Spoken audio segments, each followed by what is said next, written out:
iznenađenje. Dobar večer, da, to je iznenađenje. Dobro došla. Dobar tek.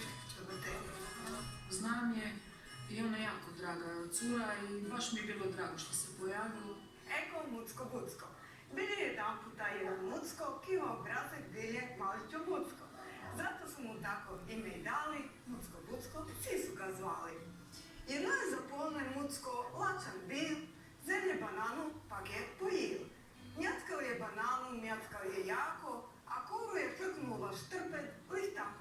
A lijepo slatko je ispalo.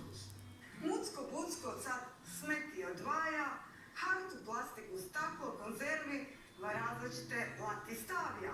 S recikliranjem on zemlje pomore, manje zagađuje i zemlju, i zrak, i more. Bravo! Vidio sam da je jako divna osoba s kojom bi volio se više upoznati.